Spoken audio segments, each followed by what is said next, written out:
해당 사연은 몰도바인 릴리안 씨의 제보해 주신 내용을 바탕으로 재구성된 스토리입니다. 안녕하세요. 저는 몰도바인 릴리안이라고 합니다. 저에게는 사랑스러운 딸 루디가 있습니다. 물론 그 아이를 낳게 된 것은 뜻하지 않은 일이긴 했으나 제가 살면서 그렇게 귀중한 존재는 처음 봤었죠. 아기를 처음 가지게 되었을 때 당시의 남자친구는 함께 소중한 생명을 키우자며 긍정적인 말들을 많이 해주었어요. 그런데 정작 아기가 태어날 쯤이 되자 연락도 되지 않고 증발하듯이 사라졌습니다. 홀로 남은 저는 부모님의 모진 말들을 들으며 아기를 낳게 되었죠. 하지만 시련은 그게 끝이 아니었습니다. 태어난 딸은 너무 예뻤지만 제가 아기를 키울 능력이 되지 않았죠. 그렇기에 닥치는 대로 일을 했습니다. 하루만 필요하다고 해도 일부러 가서 일을 했죠. 무급이라고 해도 가서 일을 하면서 마음에 들도록 애썼고 그렇게 일을 구하기도 했습니다. 그렇게 하루에 지쳐 쓰러질 때에도 딸을 좀 보면 피로가 씻기는 듯 했죠.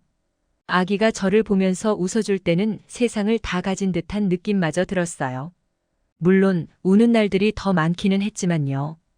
그래도 저는 아기와 함께 하는 순간들이 좋았습니다. 오직 이 세상에 루디와 저 둘뿐이라고 생각할 정도로 힘들었지만 제가 열심히 일하면 모든 것이 나아질 것이라고 생각했죠. 하지만 아무리 노력을 해도 안 되는 것들도 있더군요. 상황은 점차 나빠질 뿐이었습니다. 갓 태어난 아기를 맡길 곳이 없어 어린 아기를 업고 일을 계속해야 했으나 보는 시선들이 곱지 않았죠. 더군다나 아기를 위험한 상황에 자꾸 노출시키는 것 같아서 제 스스로도 너무 스트레스가 심했어요. 부모님은 제가 책임질 일이라면서 저와는 연락을 더 이상 하지 않으셨습니다. 세상에 버림받은 느낌이더군요.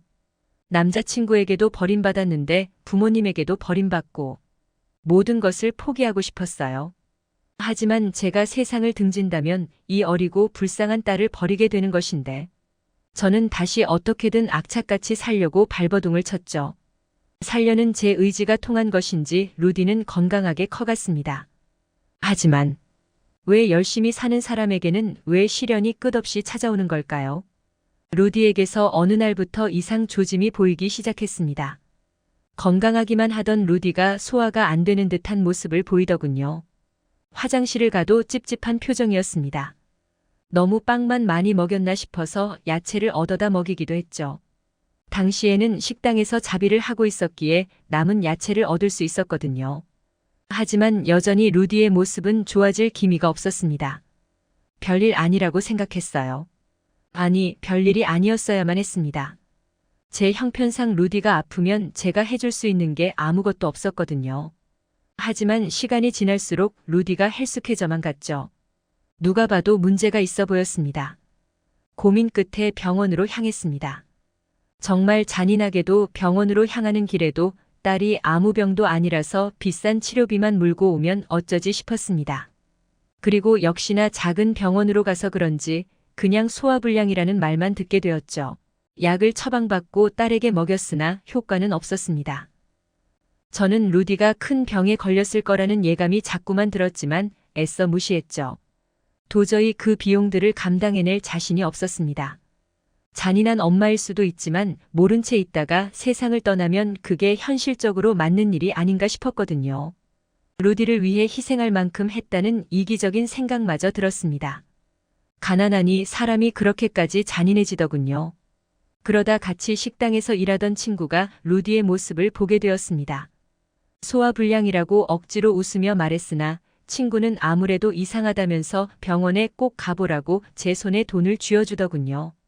저는 됐다고 거절했으나 이럴수록 엄마가 마음을 굳게 먹어야 한다며 저에게 포기하지 말라고 했습니다. 그제야 저는 정신을 차린 것 같아요. 제가 엄마라는 것을 잊고 산 것 같이 느껴지더군요. 저는 친구가 준 돈과 비상금까지 털어 큰 병원으로 향했습니다. 루디가 무슨 병인지는 알아야겠다는 생각이 확고하게 들더군요. 정신을 너무 뒤늦게 차린 것입니다. 저는 그 일을 앞으로도 후회하게 되겠죠. 큰 병원에서 들은 말은 너무 충격적이었거든요. 루디는 간암이었습니다. 이 정도면 티가 났을 텐데 왜 빨리 오지 않은 것이냐는 말을 들었어요. 알고 보니 루디는 정말 아파도 자신이 아파하는 것을 티를 내면 제가 너무 슬퍼할까봐 아무 말도 하지 않았던 것이었죠. 루디가 저보다 더 어른스럽더군요. 루디도 그 자리에 앉아 그 이야기를 듣고 있었어요. 루디는 의사를 가만히 쳐다보더니 딱 한마디를 했습니다. 그럼 저는 천사가 되는 거예요? 의사와 저는 그 어떤 말도 할 수 없었어요. 그 말의 의미를 알고 있었으니까요. 그러더니 자신이 빨리 천사가 되었으면 좋겠다고 했습니다. 저는 고개를 저으며 그러면 엄마를 다시는 볼 수 없는데 괜찮냐고 물었죠. 그러자 루디는 고개를 저으며 천사가 되어 저를 항상 지켜볼 것이라서 괜찮다고 하더군요. 저는 그 자리에서 통곡하고 말았어요. 간신히 참고 있던 눈물이 나와 딸을 끌어안고 미안하다는 말을 전할 수밖에 없었죠. 의사를 붙잡고 아이를 살릴 방법은 없냐고 몇 번이나 물었습니다. 몰도바는 유럽에 있는 국가지만 그렇게 잘 사는 사람들이 많지 않아요. 그래서 의료도 좋은 편도 아니었기에 간암을 치료하려면 그만한 각오를 해야 한다더군요. 간 이식을 받는 방법도 있긴 하지만 쉽게 호전이 될지는 아무도 모른다고 했습니다. 현실을 마주하고 난 후 저는 루디를 살리기 위해서 일을 더 늘렸습니다. 루디가 혼자 있는 시간이 늘어났지만 어떻게든 돈을 벌어야 했기에 설득했죠. 하지만 루디의 상태는 갈수록 좋아지지 않았어요. 심지어 어느 날부터는 배가 점차 부르기 시작하더군요. 이 정도는 괜찮지 않을까, 조금만 더 돈을 모으면 루디를 치료해 줄 수 있을지도 모른다고 생각하며 주위 사람들에게 돈도 빌리기 시작했습니다. 제가 할 수 있는 모든 것을 하기 위해 밤낮으로 움직였죠. 하지만 제가 발버둥을 칠수록 루디의 상태는 더 안 좋아지는 것 같았습니다. 저는 결국 일을 그만두고 루디의 옆에서만 지냈습니다. 루디를 혼자 둘 수 없을 정도로 상태가 안 좋아졌거든요. 더군다나 어떻게든 돈을 모으려고 했으나 제 형편으로는 도저히 모을 수 없는 돈이었어요. 주변 사람들은 제 상황을 알고 있었기에 돈을 빌려주지 않으려고 했어요. 그렇게 되니 루디에게 살아있는 동안이라도 좋은 기억만 남겨주고 싶었습니다. 루디를 안고 많은 곳을 다녔던 것 같습니다. 공원에서 산책도 하고 미술관에 가서 그림도 보고 누군가에게는 일상적이지만 루디가 한 번도 해보지 못한 것들만 찾아다녔습니다. 동물원에 가서 루디가 그렇게 보고 싶다던 사자를 보았습니다. 책 안에 있던 사자만 보던 딸은 정말 행복해하더군요. 그런데 깨르륵 웃던 딸이 갑자기 쓰러졌습니다. 배를 붙잡고 너무 힘들어하더군요. 저는 순간 머리가 멍해지는 것을 느꼈습니다. 패닉 상태에 빠져들었어요.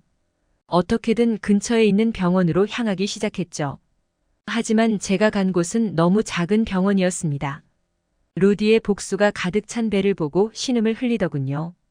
자신이 하기에는 너무 어렵다는 듯이 말이죠. 저는 이대로 루디를 보낼 수 없었습니다. 거의 포기하다시피 살았는데 막상 그 순간이 오니 도저히 불가능하더군요. 저는 의사에게 매달렸습니다. 어떻게든 살려줄 수 없는지 말이죠. 하지만 그는 할 수 있는 것이 없다며 저를 밀어내려고 했습니다. 정말 세상이 무너지는 듯한 느낌이 들던 순간 옆에서 주사를 맞고 있던 할머니가 루디의 곁으로 다가오셨어요. 동양인이었는데 누구인지도 모르던 그녀는 가만히 제 딸을 들여다보시더군요. 혹시 암이냐고 물어보시더군요. 수준급의 루마니어에 깜짝 놀랐습니다. 몰도바의 공식 언어는 루마니아어였기에 영어를 모르는 저도 알아들을 수 있었죠. 제가 간암이라고 설명하자 그녀는 조용히 고개를 끄덕이더니 복수부터 빼야 할 것 같다고 했습니다. 그러더니 자신이 한국에서 유명한 의사이니 맡겨보는 것이 어떠냐고 하더군요. 솔직히 제정신이 아닌 상태에서 그런 이야기를 들으니 뭐라도 잡고 싶은 심정에 알겠다고 했습니다. 옆에 있던 의사는 자신은 손 떼겠다고 하더군요. 이 작은 병원에서 할 수 있는 방법이 없다고 하면서 말이죠. 할머니와 의사는 한참 동안 실랑이를 벌였습니다. 서로가 알고 있는 사이 같더군요. 할머니는 자신이 직접 수술하는 것은 옳지 못하다면서 자신의 조언 아래에서 진행하자고 하더군요. 사실 의사도 복수를 빼는 방법은 알고 있었으나 해본 적이 없어서 불확실성에 자신을 걸고 싶지 않았던 거였습니다. 그 의사라고 하던 할머니는 어떻게든 병원의 의사를 설득했습니다. 이 어린아이가 죽는 것을 보는 것이 의사의 도리냐는 말에 결국 의사는 고개를 끄덕이며 저에게 최선을 다하겠지만 최악의 상태가 올 수 있다고 했습니다. 제가 떨리는 손으로 돈이 없다며 언젠가 갚겠다고 한참을 설명하자 할머니는 걱정 말라며 저를 토닥이더군요. 저는 그 할머니에게 루디의 미래를 맡겨보기로 했죠. 작은 희망을 볼 수 있다면 전 제 목숨이라도 걸 수 있었어요. 그렇게 수술은 진행되었습니다. 배에 찬 복수만 빼는 작업인데도 불구하고 오랜 시간이 걸리더군요. 저는 울면서 그 상황들을 기다렸습니다. 모든 것이 끝났을 때 의사와 할머니가 나왔습니다. 의사는 잘 끝났지만 경과를 봐야 한다고 하더군요. 복수가 찼으니 또 찰 가능성이 있고 간의 상태가 좋지 않아 조금이라도 좋아지려면 간 이식을 해야 한다면서요. 차후에 알게 된 사실이지만 그 할머니는 한국에서 안식년을 몰도바로 온 의사였습니다. 한국에서는 암에 대해서 박식하신 분이었지만 자신도 암에 걸린 적이 있으셔서 안식년을 가지신 거였어요. 더군다나 알레르기도 있으신 분이었는데 약을 못 챙겨 드셨던지라. 자신이 잘 알고 있던 병원에서 알레르기 주사를 맞고 있다가 저와 루디를 발견하신 거더군요. 정말 다행스럽게도 루디는 복수를 빼는 작업을 잘 견뎌주었습니다. 할머니는 자신의 이름을 캐런이라고 밝혔습니다. 한국인이라고 했으나 영어식 발음에 놀라자 자신이 미국에서 오래 근무해서 그렇다고 하더군요. 그러면서 운이 좋게 자신이 간암에 관련된 연구도 많이 했고 한국에서도 수술도 했었다면서 괜찮다면 한국으로 갈 생각이 있냐고 했습니다. 간이식에 관련된 건 한국이 최고라고 하시더군요. 저는 딸을 데려가 주시기만 하면 모든 인생을 캐런에게 바칠 수도 있다고 했죠. 그녀는 어떻게든 루디를 살릴 수 있도록 최선을 다하겠다고 했습니다. 자신의 안식년까지 포기하고 제 딸을 살리기 위해 노력한 것이죠. 왜 그렇게까지 해주시냐고 물었더니 사람을 살리는 것에는 이유가 없다고 하더군요. 저는 그때 한 줄기 빛을 봤습니다. 한국인 캐런은 정말 저에게 남아있던 의지를 다시 불태울 수 있게 해주었죠. 아쉽게도 한국의 땅은 아직 밟지 못했습니다. 하지만 루디는 많이 호전된 상태예요. 한국으로 가기 전 확인해 보니 루디의 영양 상태가 좋지 못해서 우선은 항암 치료부터 하자고 하셨거든요. 올해 말쯤에는 한국 땅을 밟을 수 있지 않을까 싶어요. 제 간과 딸의 간이 매칭된다는 사실을 알게 되었거든요. 하지만 서류상의 문제도 있어 늦어지고 있는 상태예요. 하지만 저와 루디는 지금의 상황이라도 만족이랍니다. 함께 살아가고 추억을 쌓을 수 있다는 희망이 있으니까요. 저와 루디에게 희망을 선사해 주신 캐런에게 정말 감사드려요. 곧 있을 간 이식이 성공적으로 마무리되어 제 사연을 다시 보낼 수 있는 날을 고대해 봅니다. 지금까지 릴리안 씨가 보내주신 사연에 대해 소개해 드렸는데요. 어떻게 보셨나요? 클립뉴스에서는 여러분의 사연을 기다리고 있으니 소개해주고 싶은 사연이 있으시면 언제든 제보 바랍니다.